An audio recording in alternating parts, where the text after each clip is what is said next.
Happy birthday, Good afternoon. Danmar. Uy, birthday niya. Imbis na tayo magregalo, siya pa magregalo sa atin. May dala kang painting. Wow, ang galing. Kuwang-kuwa. Ayos oh. Medyo mataba-taba pisking ko dyan. Yun naman talaga totoo. Okay, happy birthday Danmar ha. Thank you po, Sir Rafi. Ang ganda, pwede ito sa sala ko. Ay, ayun. Okay, pabay na. Thank you po.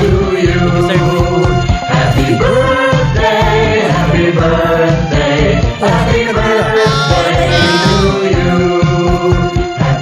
Okay, sige, sindihan natin. Siyempre, mag-blow siya.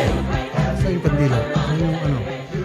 So, galing ka pa niyan sa Alcala. Opo, Ang layo niyan. Anong pangalan ng school mo? Cagayan State University po. Ayun. At ikaw ay first year college, second year college, Incoming third year po ngayon June po. incoming third year. Yes po. Oh, okay. Ilang taon na lang yan? 1.5. Yes po. At architect, ang ganda ng kurso mo. Architectural drafting po. To drafting, kaya pala ang ganda ng pagka-drop mo sa mukha ko. Yes. Kuwang-kuha talaga. Oh, make a wish. Ayan. Yun. Ano naman ang wish mo? Sige, akong bala. Kung kakayanin natin, anong wish mo? Huwag ka na maya. Ano bang wish mo doon? Magkaroon ng laptop po para sa pag-aaral ko po, sir. Laptop. O sige. Mga high spec po ganun, sir. High spec. Sige. Gawin natin super high spec. No problem. Sige. So, kailangan Thank mo you, yun sir. sa pag-aaral mo. Yes, Why po. not? Kahit na wala kang dalang painting, igagrant ko yung wish mo. Nag-abala ka pa. So, binigay mo pa yan. Sakay ka ng bus. Yes po, sir. Para madalian dito. Okay. Yes po, sir, idol. Gaano ka-importante yung computer sa iyo na yun nabanggit mo? How important is it to your study? More on planning po kasi kami, sir, sa mga bahay po ganun. Architecture nga, ano? Planning. More on planning po. Okay. Mama Rivic, andito pong anak niyo si Danmar. Yes, sir. Niregalawan po namin siya ng cake. Exchange gift kami. Binigyan niya ako ng painting. Ngayon, tinanong ko po siya kung ano yung birthday wish niya. Gusto niya po ng computer. Sabi ko, ako nang bahala. Ibibigay ko na po. Anong birthday message mo kay Danmar, Mama Rivic? Sa akin, sir, makatapos na siya ng pag-aaral, okay na. Kasi alam naman niya po yung hirap ng buhay talaga namin. Kasi sir, yung pinamasahe niya talaga, tsaka pauwi dito, yung pinayout ko po sa purpose, yung pinamasahe niya po, tsaka pauwi niya po dito. Thank you, ma. Maraming salamat po sa pag-aalaga niyo po sa akin. I love you, ma. Pag-aaral, kaya mo yun. Dito na kami ng papa mo, tsaka ako susuporta sa'yo. Yung mama niya ay isang labandera. Papa niya isang construction worker. Yes po, So, sir. talagang dapat magsikap ka kasi hindi Yes po, hindi nagsisikap po madali ako. ang pagiging isang labandera at pagiging isang construction worker. Napakahirap yun. So inaasahan nila na pag nakapagtapos ka, boom, ikaw naman, syempre, tutulong. Yes po, sir. Anong plano mo sa parents mo pagka-graduate mo, nakakuha ka ng magandang trabaho? Syempre, architect, yayamanin at profesyon. Anong plano mo sa parents mo? Papagawa po sila ng bahay po. Malaking bahay po. Architect na naman, oh.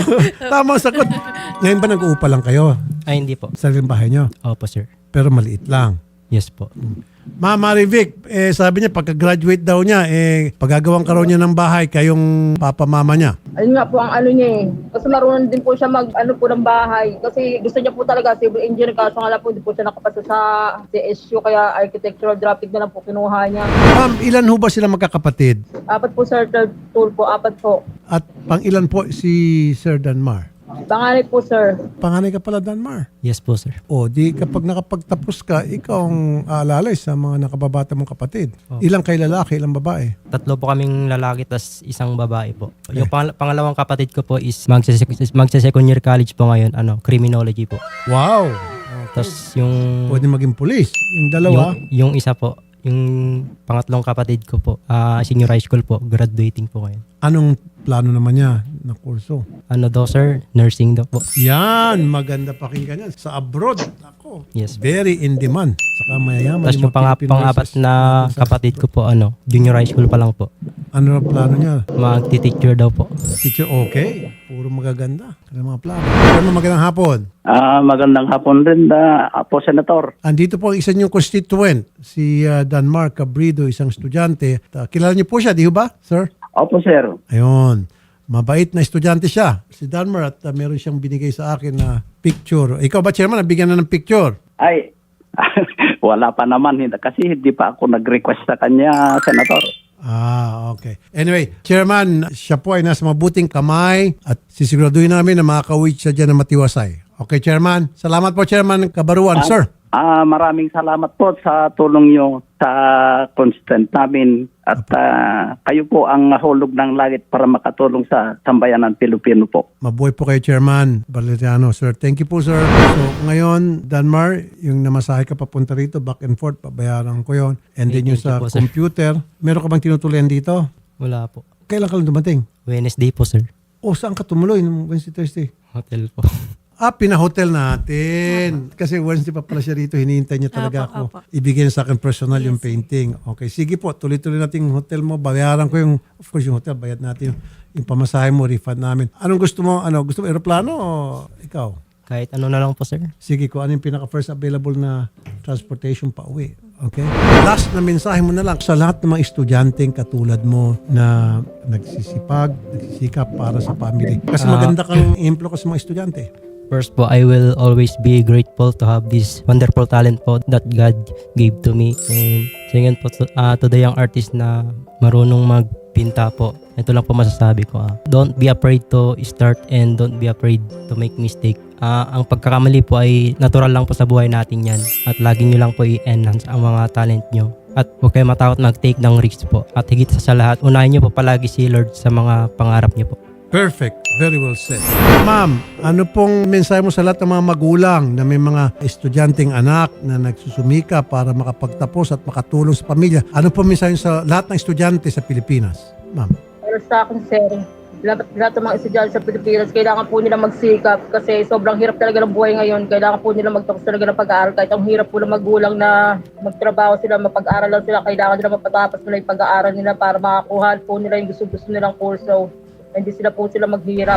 So ganitong gagawin natin, Sharia, yung laptop na yon, magkano yung bibili natin, yung super high spec, and then yung pamasahe niya back and forth, palitan natin, plus bigyan natin siya ng allowance, di ba? Okay na. Happy birthday ulit. Thank you po, Sir Rafi. Kaya natin share po. Tapos first available transport tomorrow, balik ka na dun sa inyo. Okay? Yes po, Sir Rafi. Thank you po. Thank you. Congrats ha, dahil alam ko magagraduate ka, with honors ka. Kumusta ang mga grades mo? Okay naman po, sir. Ayun. Basta't ipasa mo lang.